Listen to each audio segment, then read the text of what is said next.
Olá, bom dia. Começando aqui mais uma vez, uma mensagem de Deus no seu coração. Estamos falando aqui de Moisés na fanpage Quem Tem Sede Venha, no canal do YouTube Quem Tem Sede Venha. Hoje, dá só uma olhadinha aqui, vai só um aviso mesmo. Você que está ligando agora aí, nós só estamos arrumando aqui porque tem duas câmeras. Peraí. Nós temos duas câmeras que a gente filma aqui no Facebook, e tem também a do YouTube, que a gente transmite ao vivo também. A cara está bloqueada. Então nós só estamos... Tá certo, então? Nós já vamos começar, viu? Tem uma mensagem de Deus poderosa para a tua vida. A gente tá falando com um amigo hoje, né? Às vezes a vida da gente é assim.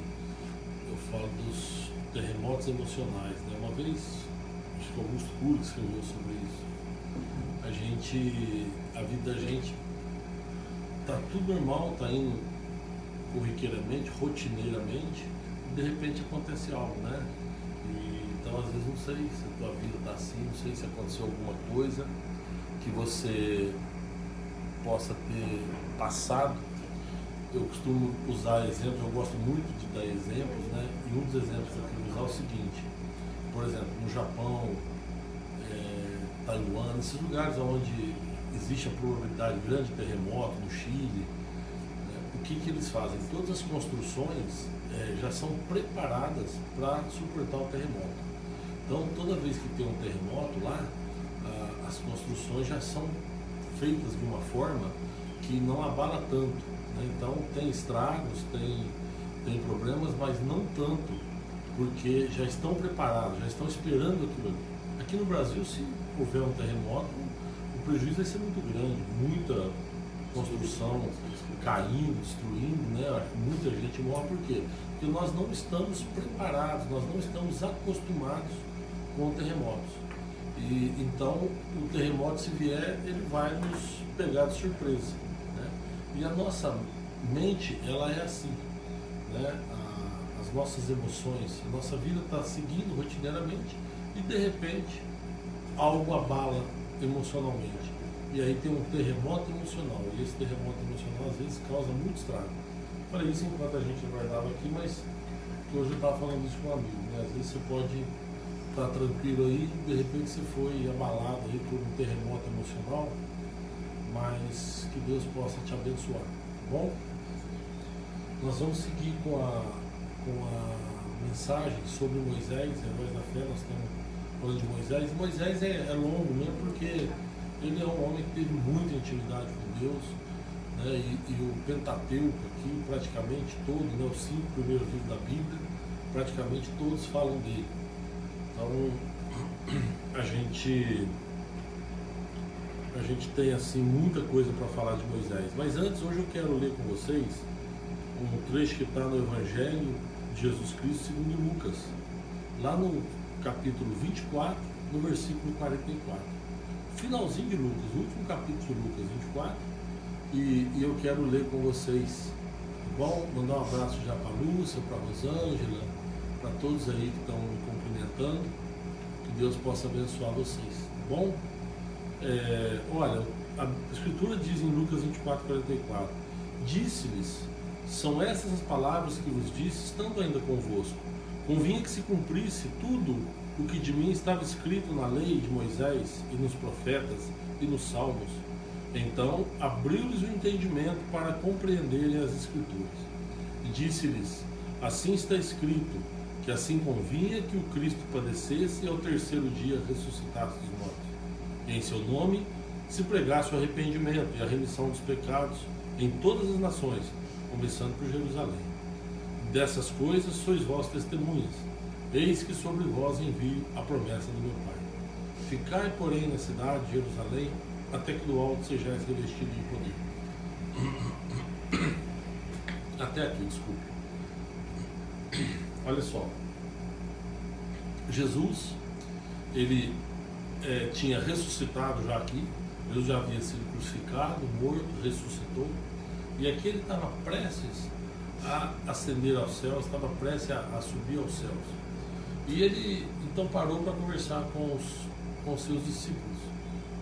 E ele está falando isso, olha, importa que já estava escrito, né, que seria necessário que eu morresse, mas que eu ressuscitasse ao terceiro dia.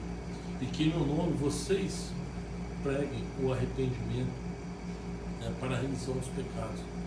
Então ele deixou um legado aqui e falou para ele o seguinte: vocês são minhas testemunhas, mas por enquanto vocês vão ficar aqui, até que do alto sejais revestidos de poder. Se você pegar depois a sequência, o livro de Lucas, né, o livro de Atos, ele é uma sequência. Por quê? Porque foi Lucas que escreveu também o livro de Atos. Então lá ele escreve, fiz o primeiro tratado falando desse livro, e depois fala, ele começa o livro de Atos falando daqui aonde terminou o livro dele. E aí ele fala então do poder do Espírito Santo quando vem na festa de Pentecoste, e aí assume tudo ali, o controle, o Espírito Santo vem. Por isso tem chamado Igreja Pentecostal, que é a igreja que acredita e que pratica os atos, né? Assim como foi lá no dia de Pentecoste, que eles receberam. Pentecoste, na verdade, é uma festa judaica comemorada 50 dias após a festa dos pães asmos, né? Após a Páscoa, tem uma semana de comemoração dos pães asmos, e aí depois disso, 50 dias após, tem a festa de Pentecoste. E foi numa festa dessa que veio o Espírito Santo, por isso tem o nome pentecostal. Bom, Jesus então pediu para que eles, vocês vão ser minhas testemunhas, vocês vão pregar o arrependimento e a remissão dos pecados, pelo que vocês viram, pela minha morte na cruz e pela minha ressurreição. E aí então espera que vocês vão receber do alto a promessa do meu Pai. Eu vou voltar nesse texto já com vocês. Eu quero ir lá agora, voltar lá no livro de Êxodo, quando Moisés, nós estávamos vendo a história de Moisés. Moisés, ele tinha conduzido o povo para sair do Egito. E nós vimos, você que tem acompanhado todas as terças, você viu que ele atravessou o Mar Vermelho com o povo, depois chegou no lugar onde as águas eram amargas e ele jogou um galho e fez as águas doces. Tudo isso orientado por Deus, né? Mas Deus lhe dando poder para que ele pudesse operar milagres. Depois eles reclamaram de fome, mandou codornizes, carne, daí mandou o maná. Esse maná acompanhou o povo de Israel uns 40 anos que eles ficaram no deserto. Todas as manhãs eles acordavam e lá tinha aquela coisinha miúda, parecendo geada, com gosto de pão de mel, que eles não sabem o que é. O maná significa o que é isso, né? Quando eles viram, eles falaram o que é isso. E aí ficou o nome maná, e aí os acompanhava diariamente. Eles tinham maná, eles tinham esse pão que os alimentava no deserto. Bom, depois disso eles reclamaram de sede. Moisés então saiu dali de onde ele estava, de Refidim, subiu, foi até Horebe, longe, e lá em Horebe ele feriu a rocha e a rocha verteu a água veio até onde eles estavam ali, e eles então puderam também beber da água que saía da rocha durante esse período que eles estavam no deserto. Bom, e aí eles caminhando, eles tinham saído do Egito e passaram por vários desertos, deserto de Sim, deserto de Refidim, e eles chegam, antes um pouquinho de chegar no deserto de Sinai, eles são atacados pelos amalequitas, pelo povo de Amaleque, que nós vimos também que Amaleque era um descendente de Esaú, e aí foi a briga da carne contra o espírito, porque Amaleque representava a carne, representada por Esaú, e Josué comandava um exército representando o espírito, que era o exército de Israel. E isso nós vimos semana passada. E aí eles venceram a luta. Lembra? Quando Moisés ficava com o braço erguido, eles venciam. Quando Moisés baixava os braços, eles perdiam. E aí então Arão e Ur foram lá e sentaram Moisés numa pedra e ficaram segurando os braços de Moisés estendidos. E a mensagem foi que a gente muitas vezes não sabe o que Deus está fazendo por nós, mas nós temos que continuar batalhando, né? Josué continuou lutando ali sem saber o que estava acontecendo no monte e venceu a luta pela intercessão de Moisés. Bom, e aí então eles continuaram até chegar então no deserto do Sinai. E aí quando eles estão no pé do monte Sinai, né, na península do Sinai, porque assim, né, são vários montes que tem na península do Sinai. o Monte Sinai propriamente dito, o Monte Horebe, conhecido como Monte de Deus, né? Tudo ali são montes que ficam no mesmo local, conhecido como a Península do Sinai. Você sabe que península, ilha, é quando tem uma porção de terra cercada de água, é uma ilha. Quando você tem uma porção de terra, onde a água tem de dois lados e um lado é terra, então é a península, é um triângulo ali, né? Quando forma um triângulo cercado por água, mas de uma das partes ele faz ligação com o continente, então uma península, né? E eles estavam então na Península do Sinai. Deixa eu ver se eu tenho um mapa aqui, eu vou mostrar para vocês, só para... porque aqui também é cultura, né? A gente aprende Bíblia, aprende geografia, aprende história. Ó, aqui, ó, tá vendo? Ó, tem água aqui, o Mar Vermelho, e água aqui, ó. Então esse triângulo aqui, ó, que parece um coração aqui, é a península. Por quê? Porque do lado de cá tem terra, né? Então toda vez que você vê um triângulo assim, ó, água de dois lados aqui e aqui terra, é uma península. E aqui era a Península do Sinai, onde eles estavam. Então aqui Monte Sinai, Monte Horebe, é onde eles ficavam aqui, entre o Egito e Midian, né? E, bom, voltando agora para a Bíblia, né, eles chegaram no pé do Monte Sinai. Quando chegaram no pé do Monte Sinai, Moisés recebeu uma visita especial, está no capítulo 18, tá, do livro de Êxodo. Depois eu não vou ler o capítulo 18 todo, mas eu vou te contar resumidamente o que aconteceu.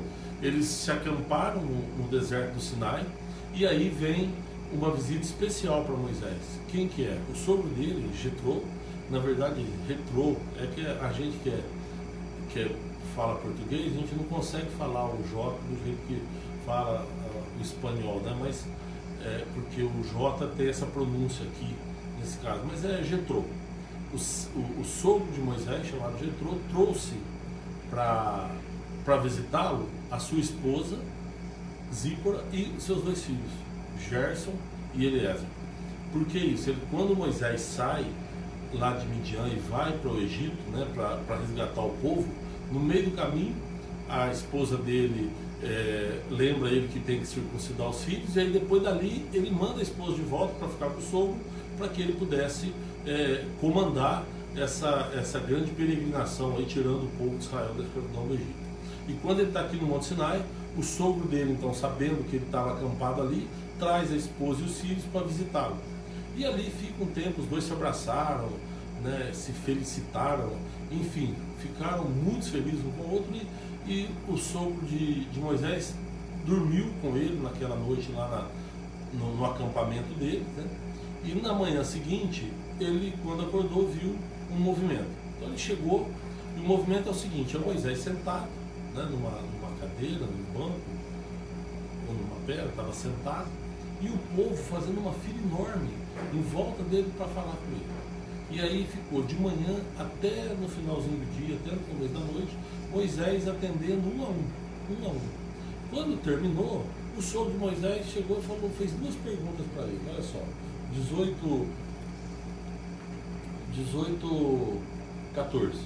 Vendo, pois, o sogro de Moisés tudo o que fazia ao povo, disse: o que é isso que fazes ao povo? E fez outra pergunta: por que te assentas só e todo o povo está em pé diante de ti, desde a manhã até a tarde? E aí então ele percebeu o seguinte: o povo estava ali, todo mundo querendo falar com Moisés sentado. Ele vinha que esperou o dia inteiro no sol em pé para falar com ele. E Moisés respondeu para ele o seguinte: o povo vem a mim porque quando tem um problema um contra o outro, quando eles têm alguma coisa para decidir, eles vêm para me contar o caso para que eu decida qual deles tem razão. Eles vêm para mim para ouvir a palavra de Deus, eles vêm para mim para consultar também o Senhor. E eles vêm às vezes para a gente poder conversar, orar, enfim. As pessoas vinham até ele por vários motivos. E ele então atendia aquele povo ali o dia todo. E aí então o Jefo falou: você não deve fazer isso, escuta o conselho do teu sogro. E aí Moisés escuta atentamente e ele fala: olha, divide um pouco as cargas, fica com aquilo que é essencial. E aí você põe, por exemplo, um para comandar 1000, um para comandar 500, 100, um para comandar 50, um para comandar 10. Aí quando esse que comanda 10 vai ouvir as coisas simples e vai resolver sem chegar em você. Se for algo que ele não resolve, ele vai levar para o cara que é o comandante 50. E aí então aquele vai tentar resolver. Se ele não resolver, ele vai passando a bola. Só vai chegar em você os problemas realmente necessários, aquilo que realmente é essencial. E nós temos que aprender a dividir o essencial daquilo que daquilo que não é essencial. Né? Nós temos que aprender a saber, porque quando você cuida do essencial, né, e as coisas periféricas você deixa, você consegue dar mais atenção àquilo que é essencial. Né? E foi o que Jetro orientou Moisés. E Moisés então ouviu o conselho do sogro e fez isso, dividiu então. Bom, isso colocado, o sogro de Moisés foi embora, e aí Moisés então recebe uma outra visita especial, a visita do próprio Deus. A palavra de Deus no capítulo 19 diz o seguinte: olha, ao terceiro mês da saída dos filhos de Israel da terra do Egito, no mesmo dia vieram ao deserto de Sinai. Tendo partido de Refidim, vieram ao deserto do Sinai e acamparam-se no deserto de Israel, pois ali acampou-se de fronte do monte. E subiu Moisés a Deus, e o Senhor o chamou no monte, dizendo: assim falarás à casa de Jacó e anunciará aos filhos de Israel: vós tendes visto o que fiz aos egípcios, como vos levei sobre asas de águia e vos trouxe a mim. Então, Moisés depois disso, Moisés depois disso, ele recebeu então uma visita de Deus, e Deus falou para ele: agora você vai falar ao povo o que foi que eu fiz, lembrar o povo do que foi que eu fiz, como eu os ajudei, e a partir de agora nós vamos ter um momento de muita intensidade aqui no Monte Sinai. E ali Moisés ficou praticamente 9 meses, porque quando ele sai do Monte Sinai, ele sai já logo começando o segundo ano. Como é que ele chegou no terceiro mês? Então nós estamos falando de 9 meses que ele deve ter ficado no Monte Sinai, recebendo as leis, famosas leis de Deus, a famosa lei de Moisés, que tantos judeus, né, seguiam na época de Paulo, como tinha discussão sobre as leis de Moisés, né? Então, o que eu quero falar com vocês é um outro conselho que o sogro havia dado para Moisés. Além de dividir aquela turma, ele falou assim: ó, ouve agora a minha voz, eu te aconselharei, e Deus será contigo. Sê tu pelo povo diante de Deus, e leva as coisas a Deus. Declara-lhes os estatutos e as leis, e faz-lhes saber o caminho em que devem andar e a obra que devem fazer. Então olha só, Jetro fala: olha, seja agora você responsável somente por levar as coisas do povo a Deus. As outras coisas, aquilo que não é essencial, deixa para os outros resolverem. Mas aquilo que é essencial, que é a relação entre você e Deus, entre você e o povo e Deus, isso daí você leva para Deus. O que você faz? Ensina o povo como que eles devem agir. Então, aí, a partir daí passou então Moisés a dar a importância ao ensinamento do povo. Moisés diariamente ele ensinava o povo como que o povo deveria agir. E aí os outros que julgavam se eles estavam agindo certo ou não. Bom, aí quando eles chegam agora então no deserto do Sinai, no monte Sinai, Deus chama Moisés para que Moisés subisse ao monte. E aí sobe, às vezes desce, às vezes sobe, às vezes desce. O Moisés às vezes tem que subir com Arão, às vezes ele tem que levar os anciãos. Aí Deus fala para ele: ó, até aqui os anciãos ficam, agora sobe só você, Arão. Aí Deus fala para ele: ó, aqui Arão fica, sobe só você. E assim ia, e ficaram assim 9 meses. E aí, se você pegar o capítulo 20, que Deus deu os mandamentos para Moisés, os 10 mandamentos. Depois tem as leis que Deus foi falando acerca da propriedade, acerca dos homicidas, das mulheres impuras, do falso testemunho, das injúrias, da imoralidade sexual, da idolatria. Deus vai dando todas as leis, tudo que Moisés deve passar ao povo, como que o povo deve agir em cada caso. E estas são as leis que Moisés recebeu no Monte Sinai, né? Mas aí tem uma coisa aqui interessante. Deus fala assim: olha, vós me sereis reino sacerdotal e povo santo. Estas são as palavras que falarás. Deixa eu voltar um pouco. Fala assim: ó, agora pois, se diligentemente ouvirdes a minha voz, guardardes o meu conserto, então sereis a minha propriedade peculiar dentre todos os povos, porque toda a terra é minha, e vós me sereis reino sacerdotal e povo santo. Estas são as palavras que falarás aos filhos de Israel. Deus orientando Moisés. Depois fala assim: então todo o povo respondeu a uma voz: tudo que o Senhor tem falado faremos. Olha só, então aqui o povo assumiu o compromisso de cumprir com tudo aquilo que era a determinação de Deus. Bom, e aí então Moisés, a partir de agora, sobe o monte, desce o monte, recebe os mandamentos, volta, depois recebe mais um pouco de lei, até que ele recebe a orientação de como montar o tabernáculo, que nós vamos ver na terça que vem, o que Moisés, o significado do tabernáculo, né? Por que Moisés construiu o tabernáculo, que seria ali então a presença de Deus no meio da congregação. Tá? Mas eu quero trazer uma mensagem para você agora. Eu lendo aqui o capítulo 19, tem um momento que Deus fala assim, ó: disse também o Senhor a Moisés: vai ao povo, santifica-o hoje e amanhã, e lavem eles as suas vestes e estejam prontos para o terceiro dia, porque no terceiro dia o Senhor descerá diante dos olhos de todo o povo sobre o Monte Sinai. É interessante isso aqui. Olha só, diz ao povo que vai, santifica hoje e amanhã e lave as suas vestes, e no terceiro dia estejam prontos, né? Você já deve ter ouvido falar que feliz é aquele que tem as suas vestes lavadas no sangue do Cordeiro, ou as suas vestiduras lavadas no sangue do Cordeiro, né? Jesus, ele morreu, Jesus, ele ressuscitou e hoje ele vive. Eu vou pegar aqui, só um minutinho, o vigílio guarda, em Apocalipse 16, que fala das vestes, mas feliz é aquele que tem as suas vestiduras lavadas no sangue do Cordeiro.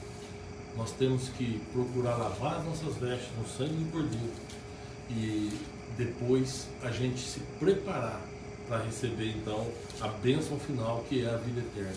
Agora, o que eu quero falar para você é o seguinte: fazer uma diferença aqui entre o que é espiritual e o que é carnal. Aqui nós estamos vendo Moisés chegando no momento em que ele vai receber de Deus todas as leis, tudo aquilo que o povo deveria cumprir para não morrer no deserto, tudo que o povo deveria fazer, da forma que o povo deveria agir, para que o povo não perecesse no deserto. Foi isso que nós vimos. Então, eles chegando para receber, depois de 3 dias, foi o que Deus falou para ele: purifica-se hoje ou amanhã, e no terceiro dia, né, você vai subir ao monte, e aí vai receber todas essas, as minhas orientações, né? E aí o que eu quero dizer para você é o seguinte: o que aconteceu, né, nesse dia? Eles recebem as leis, eles passam então a ter uma nova vida com a lei que eles deveriam cumprir. O primeiro texto que nós lemos, Lucas 22, 24 e 44, disse-lhes: são essas palavras que vos disse estando ainda convosco. Convinha que se cumprisse tudo o que de mim estava escrito na lei de Moisés e nos profetas e nos salmos. Então abriu-lhes o entendimento para compreenderem as Escrituras. E disse-lhes: assim está escrito, e assim convinha que o Cristo padecesse e ao terceiro dia ressuscitasse dos mortos. Jesus morreu na cruz, e o sangue dele na cruz é aquilo que nos purifica dos nossos pecados. Então a gente se purifica no sangue de Cristo. E como ele ressuscitou no terceiro dia, a partir dali ele fala: agora vocês esperam que agora vai ter uma nova ligação. Qual que é essa ligação? O povo passaria a receber não as leis, mas o Espírito Santo de Deus, porque é através dele que vem a graça do Senhor sobre as nossas vidas. Então, a partir de Cristo, a partir da morte e ressurreição de Cristo, nós estamos dispensados daquela lei, mas nós estamos agora debaixo da graça do Senhor. E a graça de Deus não é uma licença para a gente fazer o que quiser. Porque tem gente que confunde a graça de Deus e fala, eu posso fazer o que eu quiser porque eu estou debaixo da graça. Não. A graça de Deus é algo que você vai receber a vida eterna, que você vai receber o perdão pelos seus pecados, a remissão dos pecados, porém, o que ela te dá é a liberdade de você não ter que cumprir aquilo, ou seja, você não precisa fazer algo para você ser salvo, mas você precisa renunciar a algo. E a primeira coisa que você precisa renunciar, negar, é a si mesmo, foi o que Jesus ensinou.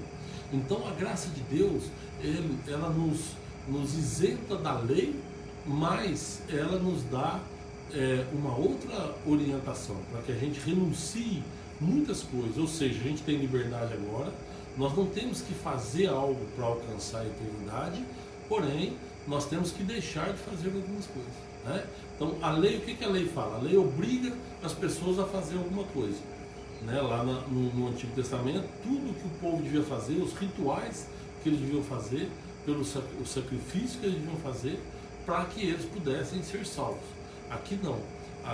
O Novo Testamento fala do que nós não devemos fazer.